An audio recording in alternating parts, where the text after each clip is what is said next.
안녕하십니까, 노선호입니다. 코스피 지수가 어제에 이어서 이틀 연속으로 주춤하는 모습입니다. 외국인 투자자들의 6거래일 연속 매수에도 불구하고 어제에 이어서 코스피 지수 오늘 또 하락을 하면서 2368포인트까지 하락을 했고, 다행스러운 점은 코스닥 지수는 0.29%대 상승을 하면서 그래도 혼조 마감을 했다는 점입니다. 원인 자체를 살펴보자면은 미국 시장도 혼조 마감을 했어요. 그렇기 때문에 시장 전반적으로 봤을 때 크게 좀 의미 없는 그런 움직임이 보여주고 있다, 이렇게 말씀을 드릴 수가 있겠습니다. 먼저 오늘 새벽 마감된 미국 시장부터 살펴보고 오도록 하겠습니다. 미국 시장은 나스닥 지수는 0.1%대 강세를 보였고, S&P 500 지수는 0.2%대 약세, 그리고 다우존스가 많이 빠졌죠. 다우존스는 1%대 약세를 기록하는 모습을 보였습니다. 골드만삭스의 실적 충격 여파에 따라서 다우지수가 급락을 했고요. 금융주들이 좀 많이 하락을 했습니다. 나스닥 시장 같은 경우는 테슬라 주가가 급등하면서 투자 심리가 호전되는 모습을 보였습니다. 특별한 이벤트들은 없었고요. 그런 가운데 국제유가가 다시 한번 WTI 기준으로 배럴당 $80를 돌파하는 그런 모습을 보였던 점이 특징적이었다고 할 수 있겠습니다. 조금 상승을 했어요. 0.4% 정도. 그러면서 $80.18 기록을 하고 있고, 그리고 경기 회복에 대한 기대감이 작용하면서 10년물 국채 금리가 다시 한번 또 상승을 하는 그런 모습들도 보였던 점이 특징적이었습니다. 금융주 그리고 소재주들이 좀 하락을 했었고, 골드만삭스가 특히 6%대 급락을 했습니다. 금리 상승으로 인한 IB 부분의 실적 부진이 원인이었고요. 테슬라가 중국 쪽 가격 인하를 발표했고, 그런 부분들이 소매 판매가 지난주에 비해 상당히 좀 급증을 했다, 이런 소식에 따라서 7%대 급등을 하는 모습을 보였습니다. 오늘 국내 주식시장 코스피 지수 같은 경우는 강보합권 출발했어요. 미국 시장 혼조였지만 그래도 나스닥 지수가 강세였기 때문에 강보합권 출발했습니다. 그렇지만 또 추가적인 모멘텀이 없다 보니까 좀 하락을 하는 모습을 보였고요. 특히 이제 장중에 오늘 같은 경우는 일본 쪽에 중앙은행에서 추가적인 통화 정책에 대해서 발표를 했고요. 관련해 가지고 일본 시장은 급등을 했는데, 이게 아무래도 이제 엔화 가치가 떨어지다 보니까 원화도 약세가 되면서 지수에 좀 악영향을 끼치는 모습을 보였습니다. 오늘 환율에 대한 움직임 보면요. 그래서 장중에 한때 1246원까지도 상승을 하는 모습을 보였고, 이런 부분들이 시장에 좀 악재로서 작용을 했었는데, 그래도 또 종가 기준으로는 이런 하락을 하는 모습으로 보여서 오늘 단기적인 그런 움직임이었다, 이렇게 좀 해석을 할 수가 있겠고, 특히 이제 일본 BOJ의 이런 완화적인 통화 정책에 대한 부분, 어쨌든 일본 BOJ 관련된 통화 정책 회의도 끝났기 때문에요. 관련된 불확실성이 제거됐다는 측면에서는 좀 긍정적인 관점으로 접근이 가능하다, 이렇게 말씀을 드릴 수가 있겠습니다. 오늘 밤에 또 미국도 상당히 좀 중요할 것 같습니다. 미국의 실물 지표들 발표가 계속 나와 있는데요. 12월 소매 판매 발표가 예정이 되어 있어요. 그래서 전월 대비 한 0.8% 정도 감소할 걸로 컨센서스가 좀 형성이 되어 있습니다. 그래서 이렇게 이제 소매 판매가 좀 감소할 경우에는 또다시 좀 경기 침체에 대한 좀 그런 우려감이 시장에 작용을 할 수가 있어서, 이게 오히려 침체라고 약세를 보일지, 또는 경기 침체 우려에 따른 금리 인상이 조금 지연될 것이다, 그런 부분들로 호재로 작용할지 여부가 상당히 중요할 것 같습니다. 그런데 일단은 각종 연준 위원들, 연은 총재들의 연설이 예정되어 있기 때문에 그 부분이 또 통화정책 방향성에는 또 상당히 중요할 것으로 보입니다. 최근에 조지 총재, 칸자스시티 총재인데요. 기준금리 5% 이상까지도 인상해야 된다, 그런 얘기들을 했고, 오늘 또다시 또 연설이 예정이 되어 있어요. 그래서 애틀랜타 연은 총재, 세인트루이스 연은 총재, 칸자스시티, 그리고 필라델피아 연은 총재 등 지역 연은 총재들의 연설이 계속적으로 오늘 이어질 거기 때문에 관련된 부분들에 대해서 계속적으로 좀 시장이 아마 좀 변동성을 보이지 않을까, 이렇게 말씀을 드릴 수가 있겠습니다.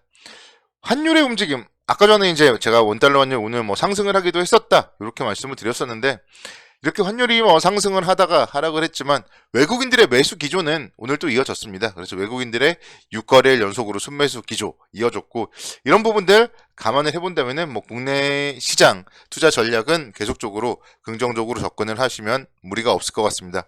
뭐 당분간 시장은 상승과 하락을 반복할 수밖에 없어요. 그리고 이제 1월 달 들어서 상승을 워낙 많이 했었기 때문에 조금 뭐 쉬어갈 수 있는 구간이라고는 제가 일요일부터 계속 누차 말씀을 드렸던 부분이고요.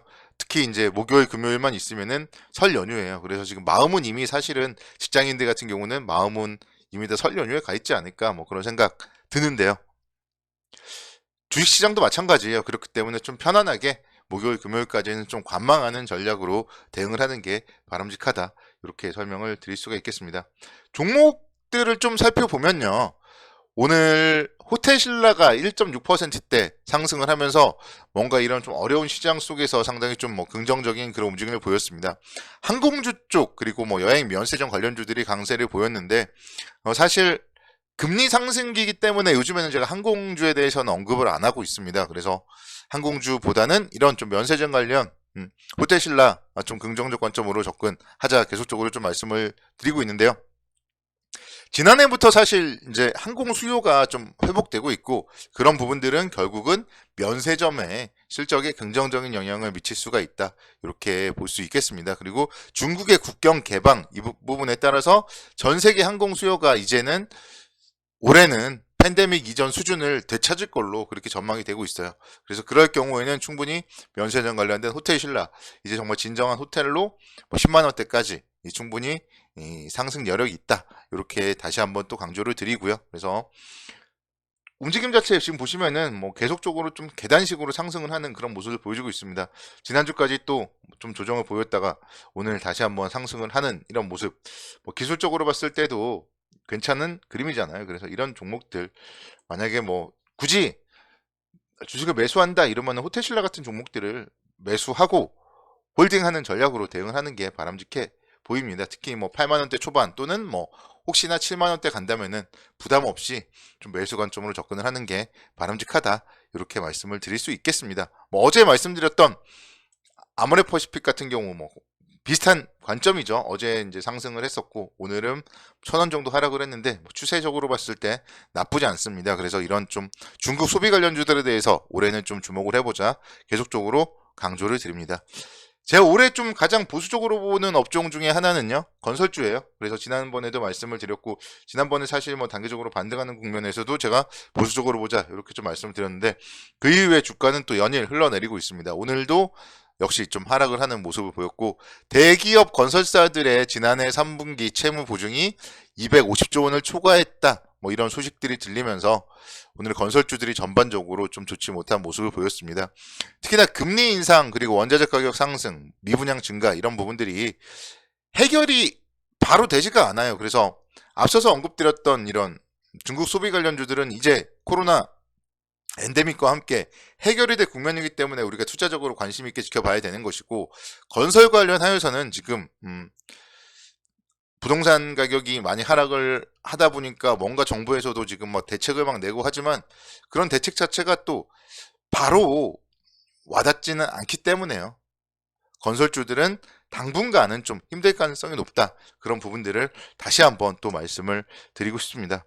오늘 가장 좋았던 또 종목 중에 하나는 CJ였어요. 그래서 85,500원대까지 3%대 강세를 보였는데 예전에 제가 CJ도 말씀을 드린 것 같은데 CJ 올리브영의 상장이라던가 이런 모멘텀 충분히 기대해봐도 좋다. 이렇게 말씀을 드렸었고 주가가 1월 6일날 8만원대 저점으로 해서 다시 한번 또 우상향하는 모습이에요. 그래서 이렇게 8만원대에서 움직일 때 오늘의 이런 장대 양봉 이제 뭐 기준선 삼아서 장대 양봉의 50% 정도 라인을 지지 라인으로 잡고 좀 분할 매수 관점으로 접근한다면은 뭐 크게 무리가 없을 것 같고 요즘에 삼성전기 상승이 너무 좋습니다. 오늘도 2.3%대 상승을 하면서 15만 2천원대 움직임 기록을 했어요. 제가 일요일 날도 제가 관심 종목으로 삼성전자 그리고 삼성전기 두 종목 말씀을 드렸었는데요. 결국 삼성전기 계속적으로 이렇게 좀 힘을 내주는 모습이기 때문에 충분히 올 한해 뭐 17만 원대도 이제 뭐 10%밖에 남지 않았죠. 그래서 충분히 17만 원대 이상까지는